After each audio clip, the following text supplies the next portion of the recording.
तो जनाब आज बात करते हैं ड्रामा सीरियल मीम से मोहब्बत की एपिसोड नंबर 7 और 8 के रिव्यूअर स्टोरी की। तो जनाब ये वाली जो एपिसोड थी अ, इसके बाद जब मैंने कमेंट्स जाके पढ़े एपिसोड के नीचे तो मैंने देखा कि लोगों का रवैया काफ़ी तब्दील हो चुका है। अब लोग इंतज़ार कर रहे हैं कि 8वीं किस्त कब आएगी। मैं जब ये रिकॉर्ड कर रही हूँ रिव्यू तो अभी 8वीं किस्त नहीं आई है, लेकिन मैं ताज़ी-ताज़ी रिव्यू करूँगी जब आएगी तो। काफ़ी इंटरेस्टिंग सीन्स रहे हैं इस वाली किस्त में 7 एपिसोड में। चूँकि रोशी ने तलहा के अब्बा को बुलाया होता है मंगनी में, वो आते हैं। मुझे पहले लास्ट एपिसोड में मुझे था कि पता नहीं वो नहीं आए, उन्होंने इसने तो उनको भी बुलाया था। वो आते हैं और पूछते हैं, कहते हैं ये क्या पहली दफ़ा देखा कि दुल्हन जो है मंगनी पे अपने इस तरह भागी-भागी मेहमानों को रिसीव कर रही है। तो फिर बताती है कि नहीं मेरी मंगनी नहीं हो रही, मेरी बहन की हो रही है अब। अ, लेकिन बड़े उससे मिलती हैं, जैसे लग रहा था कि बहुत अरसे से जानती हैं तलहा के फादर को। आबिद साहब नाम है, पता नहीं क्या नाम है, मैं भूल गई कैरेक्टर नेम। फिर जब ऑफिस आती है तो उसकी जो कोलीग वगैरह होती है वो पूछती है भाई तुम्हारी तो मंगनी थी, तो कहती है नहीं मेरी मंगनी नहीं हुई। और फिर भी वो हैरान होती है बंदी की, तो इतनी एक्साइटेड है, इसको कोई फर्क ही नहीं पड़ रहा। कहती है तुमने तो रिजाइन नहीं कर दिया था, तो कहती है नहीं तो मैंने तो नहीं किया था। फिर पता चलता है जी वो मतलब इतने में ना तलहा सर जो है वो आ जाते हैं और वो आके पूछते हैं मिस रोशी आपने तो रिज़ाइन कर दिया था, तो कहती है नहीं तो सर। कहता है अच्छा हैरत आपकी तरफ से तो ईमेल आई है मेरे पास, ऑटोमेटिकली आने लगी है क्या। वो जाता है तो खोल के देखती है तो वो कहती है वो तो मेरे ड्राफ्ट में थी। तो देखती है वो तो सेंट हो गई है, तो सेंट आइटम में पड़ी होती है। उसमें उन्होंने लिखा होता है go to hell I resign, goodbye. ये इस तरह किया होता है रेजिग्नेशन।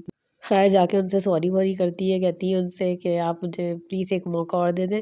तो कहता है चलो ठीक है मैं आपको मौका दे रहा हूँ, लेकिन आप रेजिग्नेशन लेटर्स लिखना सीख लें, आइंदा अपने नए बॉस को जहन्नुम में मत भेजिएगा। अच्छा भाई इस वाली किस्त में ना एक नया कैरेक्टर भी इंट्रोड्यूस हो गया है, उनका नाम मैं भूल गई, शारिक। शारिक एक लड़का है जो ट्रेनी ट्रेनी इंजीनियर है और उससे काफ़ी अच्छी इसकी जम रही होती है, दोस्ती हो रही होती है। उसके साथ साइट पे भी जाती हैं, उसके साथ लंच पे भी जाती हैं, उसका लिए रिपोर्ट भी तैयार करती हैं। और रिपोर्ट वाला जो सीन था वो रिपोर्ट बहुत रात तक जाग के बनाती है। पता मुझे कभी मैं कभी तुम में मुस्तफ़ा याद आ गया, जो रात को बैठ के काम कर रहा होता है। जब रिपोर्ट बनाने के बाद प्रेज़ेंट करने की बारी आती है तो वो हार्ड कॉपी बना के लाया होता है बंदा। तो ये हैरान होती है कि हैं अच्छा हार्ड कॉपी भी देनी थी। ये समझ रही होती है ये शायद लैपटॉप पे दिखाएगी या कुछ ऐसा सीन होता है। अच्छा ये जो शारिक साहब हैं ये समझ रही है कि वो उनमें इंटरेस्टेड हो गए हैं और उसको ना लंच पे जाती है ना साइट साइट के बाद। तो उसको ये भी वहाँ कहती है कि मुझे पढ़ाई-वढ़ाई का शौक नहीं है, मुझे ना शादी करने का शौक है। और इससे पहले भी इंट्रोडक्शन में बता चुकी होती है कि मेरी पूरी फैमिली इंजीनियर है सिवाय मेरे। और शायद दादी भी नहीं है इंजीनियर, लेकिन वो टेक्निकल माइंडेड है। तो फिर उसके बाद जो है ना ये सब बातें होती हैं और वो बंदा जो है ना उसकी नज़रें बड़ी टेढ़ी हैं। लेकिन तलहा साहब ने भी बड़ी नज़रें रखी हुई हैं कि क्या हो रहा है क्या नहीं हो रहा। वो ना जब ये साइट पे जाते हैं टीम्स बनाई जाती हैं, पेयरिंग की जाती है, तो उसमें आयत को और ये जो शारिक लड़का है ये इसको भेजा जाता है साइट पे। वहाँ जाके बड़े फ़नी हरकतें करती है और वो उससे कहते हैं कि कोई एडवेंचर मत करना। तलहा सर कहते हैं यानी हज़रत अमीर कहते हैं कोई एडवेंचर मत करना। तो वहाँ जाकर ना वो जो जो जिससे मिल रही होती वो एक बंदा कहता है सरिया कम पड़ गया था या सरिया नहीं आया था तो इसलिए यहाँ कंस्ट्रक्शन का काम रुक गया। तो कहती है तलहा सर के गर्दन से मंगवा लेते, उनके गर्दन में बड़ा सरिया है। और इस तरह के छोटे-मोटे जोक्स क्रैक कर रही होती है वहाँ पर। मतलब शो हर बात में वो उनको ले आती है कि आप उनकी तरह हैं या आपको उन्होंने अपॉइंट किया है सर ने। इस तरह की बातें कर रही होती है। वहाँ से ये लंच पे जाते हैं तो ख़ैर जब ये तलहा ना पूछता है अपने जो बंदे से कि वो आ गए वापस? तो कहता है नहीं सर वो तो लंच पे चले गए। जब ये वापस आती है इसकी खबर लेता है तलहा और पूछता है कि कहाँ चली गई थी आप? तो कहते हैं ये सर हम लोग लंच पे चले गए थे। तो कहता है देखें आप अपनी पर्सनल लाइफ़ में कुछ भी करें, ऑफ़िस के बाद कहीं भी जाएँ मेरी बला से कुछ भी करें, लेकिन ऑफ़िस आवर्स में आपने इधर-उधर नहीं होना, साइट पे जाएँगी, साइट से सीधा ऑफ़िस आएँगी। ऐसे मुँह चढ़ाती है जैसे बच्चे नहीं कभी-कभी पर चढ़ा रहे होते हैं मुँह वैसे मुँह चढ़ाती है और ना ख़ैर निकल आती है।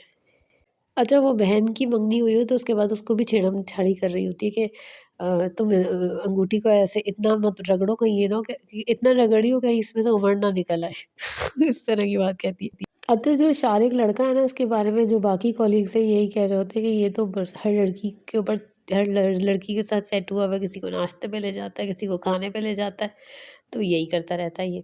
और तलहा साहब भी ना कुछ सुन लेते हैं एक्चुअली कि ये इस बंदे का कोई मसला है, कोई ऐसे मतलब पता नहीं सुनते हैं या नहीं सुनते, मुझे थोड़ा श्योरिटी नहीं है, बट कुछ खड़े होते हैं वहाँ पर कि ये आयत से रिलेटेड कुछ बात हो रही है।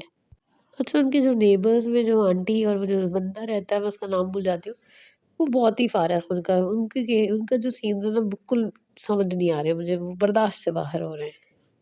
वो भी सीन बहुत अच्छा था जिसमें मोहित जो कहता है कि पापा सॉरी, और फिर ना वो कहता है आई डोंट, क्या टूटे टूटे अल्फाज में कहता था, आई डोंट टॉक, तो पा सॉरी।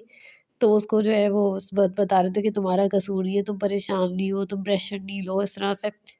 तो पता नहीं क्यों सॉरी कर रहा होता है वो।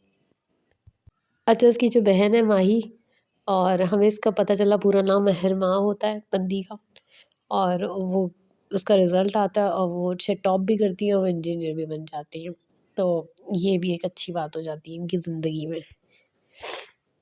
अच्छा, इनकी जो फ्रेंड है वो इनको सीव्यू लेके जाती, पता नहीं वो उनको लेके जाती है या ये उनको लेके जाती है, और वो वहाँ पे बैठ के भुट्टा खा रही होती है, वो डिस्कस कर रही होती है। वो कहती है जो है वो अ, कुछ उसके बॉस की बात होती है, कहती है तुम्हें अपने बॉस तो नहीं पसंद आ गया, लगता है तुम्हारा बॉस बहुत अच्छा है, कुछ इस तरह की बात होती है, मैं पूरी बात भूल गई। फिर अपनी बहन को भी बताती है शारिक लड़के के बारे में, कहती है लगता है मुझे वो पसंद करता है। उस लड़के के बारे में कह रही है, लेकिन उस लड़के की नज़रें ठीक नहीं है, वो सही आदमी नहीं है। अब 8वीं जो किस्त आएगी ना, उसमें पता चलेगा कि क्या सीन है, क्योंकि प्रोमो जो हमने देखे हैं हर कोई भी कह रहा है कि अब इंतज़ार कर रहे हैं कि अब क्या होगा, अब क्या होगा। क्योंकि वो किसी ट्रबल में आ जाएगी, और इस शारिक लड़के की चक्कर की वजह से। अच्छा, रिकॉर्ड करने के बाद ना मुझे 1-2 बातें याद आई, वो ये कि एक तो वो जो बच्चा है वो लिख कर भी कार्ड भी बना के देता है सॉरी पा। बेसिकली उसका मकसद ये होता है सॉरी करने का कि वो बात नहीं कर पाता था, स्पीच का मसला है उसका, तो वो सॉरी कर रहा था उसपे। दूसरी जो इम्पोर्टेंट बात थी वो ये थी कि एंड में जो है वो दिखाते हैं कि रिसेप्शनिस्ट जो परेशान है, उसको टिकट्स बुक करने थे सिंगापुर के, क्योंकि उनका तलहा का कोई डॉक्टर से अपॉइंटमेंट होता है, शायद बच्चे के रिलेटेड ही कोई अपॉइंटमेंट होगा। और ये जो बंदी है ये इसका टिकट्स बुक नहीं करती, जबकि वो एयरपोर्ट जा रहे होते हैं। तो ये परेशान होती है, तो ये कहती है क्या नाम है इसका लड़की का, रोशी। रोशी पहुँचती है ना उसके पास, तो वो भी खड़ा हुआ था जिसके साथ कैटल वाला वाक़या हुआ था ना, वो भी होता है, पीएन भी होता है। तो वो उससे कहती है बताओ तो मुझे क्या प्रॉब्लम है, मैं कुछ हल कर दूँ मामला। तो कहता है वो कहती है तुम्हारी हेल्प लाना तो मुश्किल में डालने वाली बात है अपने आप को। फिर जब वो ये सब कुछ बताती है ना कि डॉक्टर का अपॉइंटमेंट बहुत महीनों में मिलता है, वो मिला हुआ है और टिकट्स बुक नहीं हुए हैं सिंगापुर के, तो कहती है डॉक्टर गोपाल से मिलना होता है किसी, तो कहती है डॉक्टर गोपाल का नंबर मुझे दो, और भी कुछ कॉल कर रही होती है, बस इसी पर एंड हो जाता है ड्रामा। तो यहाँ तक थी 7th एपिसोड। अच्छा, वो अपनी दोस्त को भी शारिक का बता रही होती है एक्चुअली कि ऐसे ऐसे लड़का है जो मुझे पसंद करता है, शायद हम दोनों बहुत मिलते भी जुलते हैं, और वो इंजीनियर है ये वो, इस तरह की बातें बता रही होती है उसे, तो बता देती है सब कुछ। तो जनाब, मैंने 8वीं इंस्टॉलमेंट यानी कि किस्त देखी, हमारे कुछ दोस्त किस्त को इंस्टॉलमेंट कहते हैं, वो देखी और रिवर्स का गेयर लगाया, और मैंने कहा लो, ये कहानी फिर अजीब सी हो गई। मैंने क्या, सारे व्यूअर्स ने क्या क्या सोचा था कि वो रेस्क्यू वाला सीन होगा और हम देखेंगे इनकी केमिस्ट्री ऑन हो जाएगी। ठीक है, वो फाइल वापस लेने जाता है और वो एक तरह से उस वक्त ही उसको सेव कर लेता है, लेकिन वो जो प्रोमो में दिखाया था ना, जब वो कॉल करती है कि सर तलहा मुझे बचा लें, वो सीन हम एक्सपेक्ट करे तो वो इस केस में नहीं आया। आखिरी के जब 5 मिनट रह गए तो मैंने सोचा शायद अब आ जाए, अब आ जाए, अब आ जाए, नहीं, वो नहीं आया। बाकी जो शारिक जो नया बंदा ये जो है एक्टर है, इसकी एक्टिंग मुझे अच्छी लगी, इसमें पोटेंशियल लग रही है कि आगे कुछ ना कुछ और तीर मारेगा ड्रामों में।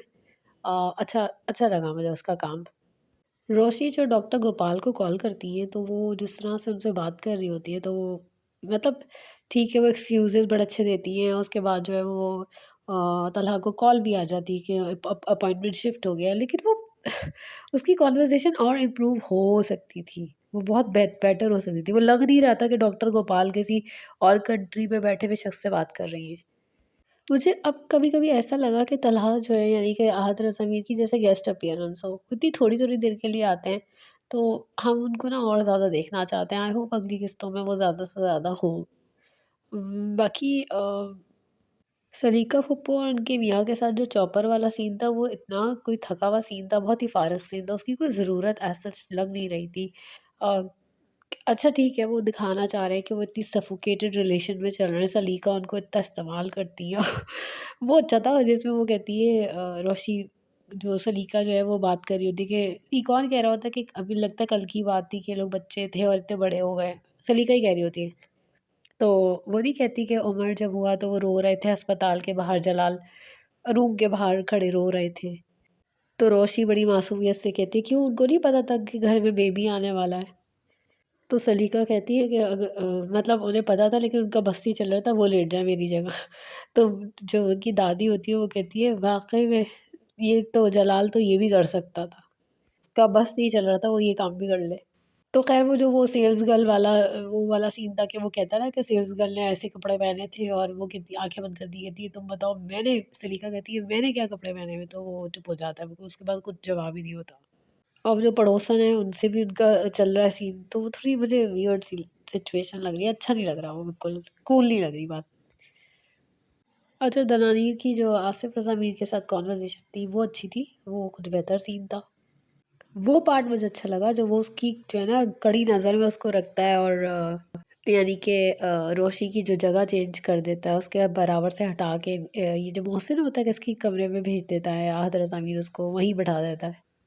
अच्छा वैसे जब आहत रज़ा मीर उससे कहता है कि आप अपने किसी मेल कॉलीग से कोई लिंक नहीं रखेंगी, और उसको घर छोड़ के जब आता है फाइल वाले दिन, तो वो अच्छे सीन्स थे।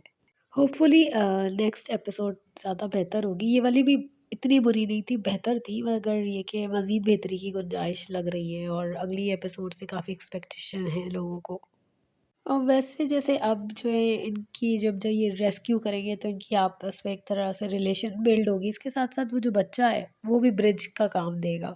वो जो आसिफ रज़ावी से कॉन्वर्सेशन होती है तो वो कहता है रोशी से कहता है, तुम्हें देखकर ऐसा लगता है कि दुनिया में कोई टेंशन कोई प्रॉब्लम नहीं है, कोई बस सब कुछ सही है, ठीक ठाक है सब।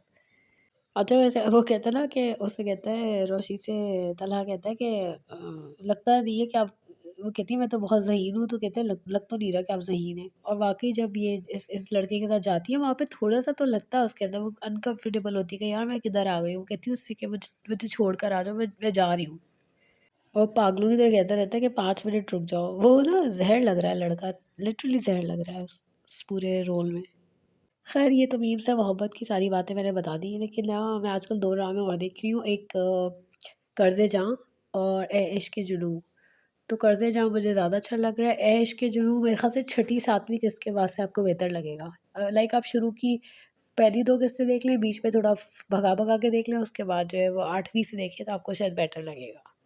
कर्ज़े जा भी अच्छा है, काफ़ी अच्छा है, लाइक सजेस्ट कर रही हूँ कि अगर आप देखना चाहें तो वो भी देख सकते हैं। तो लेकिन इस ये जो सारे नए ड्रामे शुरू हुए हैं ना इस पूरे टर्म के, ये मुझे थोड़े-से ठंडे लग रहे हैं ना। हमने लास्ट टाइम बहुत बेहतर-बेहतर ड्रामे देखे हैं। तो मुझे ऐसा लग रहा है कि ड्रामों का इस दफ़ा लेवल थोड़ा-सा कम है। तो लेट्स सी कि और क्या होता है आगे, क्या मज़ीद ड्रामे आ रहे हैं, देखते हैं। तो फ़िलहाल इतना ही, फिर मिलेंगे इंशाल्लाह किसी और ड्रामे की रिव्यू और स्टोरी के साथ, तब तक के लिए थैंक यू।